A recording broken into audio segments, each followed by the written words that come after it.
Ang mga lalaking ito sa San Fernando, Romblon, sabik mahalikan, mayakap, at maisayaw sa ulan ngayong araw ng mga puso.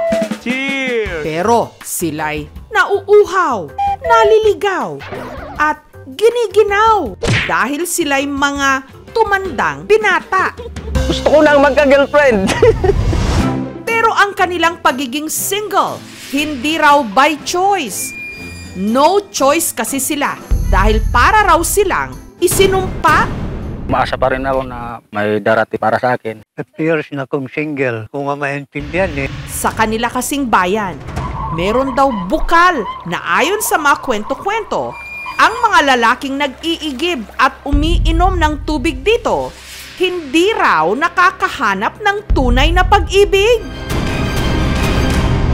May bukal sa isla ng Sibuyan sa Romblon na parang meron daw dalang sumpa.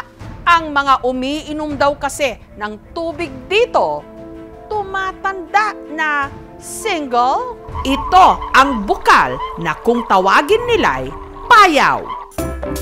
Isa sa mga di umano isinumpa ng payaw ang 74 anyos ng Simang Oto. Araw-araw ako ay umiigib dito sa bukal. Dito kami kumukuha ng inumin So ganda dito ng tubig Namis na miss. May tubig nga. Wala naman daw love life.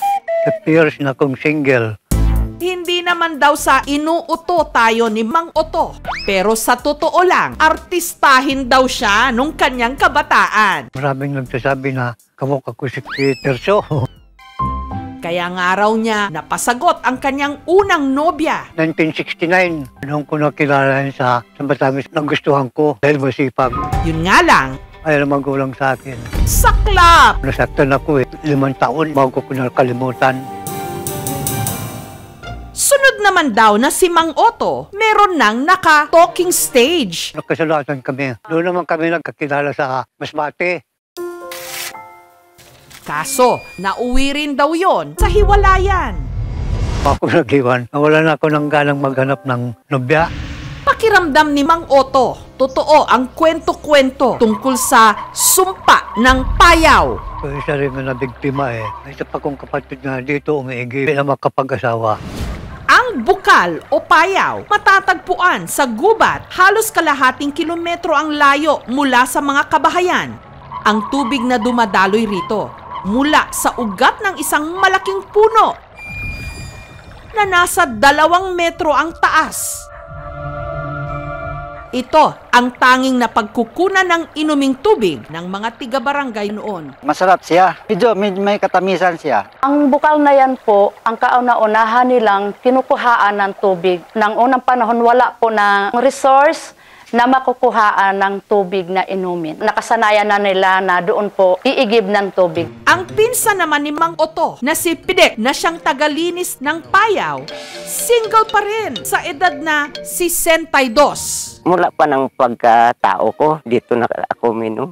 Si Pidek, nagka-love life naman daw. Kaso, ginost daw siya o hindi na lang nagpakita ng una niyang nobya. Pumunta siya sa Maynila. Katapos noon, wala nang kontakan kami.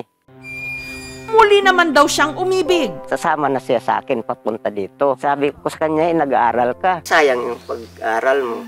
Hanggang si Pidek, tila nagmurang kamatis nung muling nagmahal. Ito lang mo mga 2020 na siguro yun. Wala na siyang asawa, pareho ang aming edad. Gusto na nga raw siya nitong pakasalan. Kaso si Pidek hindi pa rin daw handa. Sabi ko, wala akong pira pakasal. Hindi lang kami na nag-uusap. May asawa na. Sa ngayon, mag-isa lang ako sa bahay. Siyempre, malungkot. Wala sa yung nagtutulong. Masamang pakiramdam ko. Nainggit nga ako sa mayroong mga kasama sa buhay. Siguro natripan ako pag hindi ako nakasawa dahil doon sa mga sabi-sabi.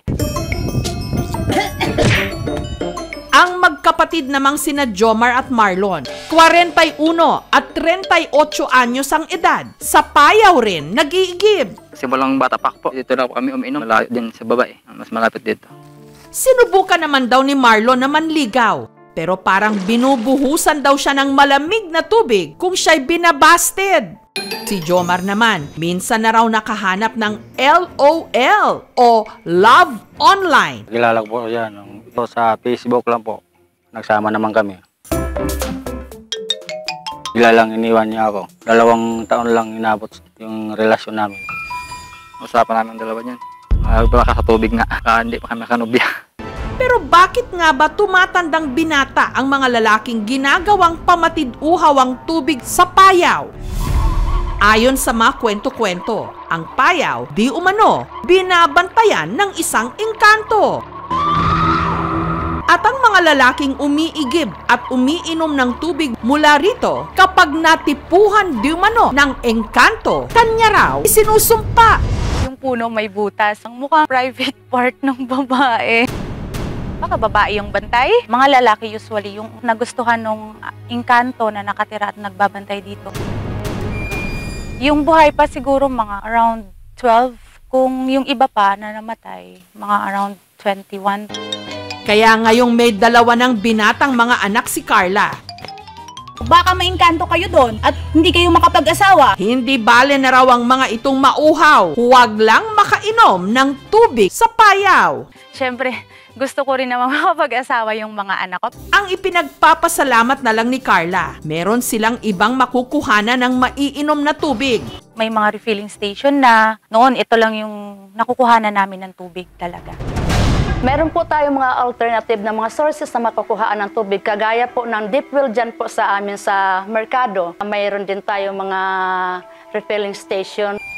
Walang kinalaman yung bukal kung bakit maraming kalalakihan ay tumandang walang maasawa. Pwedeng coincidence ito. Napakalawak ng mundo at napaiba-iba yung mga pananaw natin dito. Lalong-lalo na kapag nasa probinsya kung saan naniniwala ang mga tao na may mga espiritu, engkanto at kung ano-ano pang mga elemento na nakatira dito. Dahil nga ito ay nagbibigay ng mas makulay na salaysay tungkol sa kapaligiran natin. Huwag masyado nilang paniwalaan na ang tubig na ito ay ang dahilan kung bakit sila magiging single. A few reasons kaya nagsisingle dahil number 1, kontento na sila sa buhay. Pangalawa, natatakot sila na baka makaranas ng mga problema kapag let's say makapag-asawa sila or magkapamilya. Sa tingin nila, sa sarili nila, di sila for the marrying type. Panahon na lang sigurong nakaalam yun. Makapag-asawa pa ako.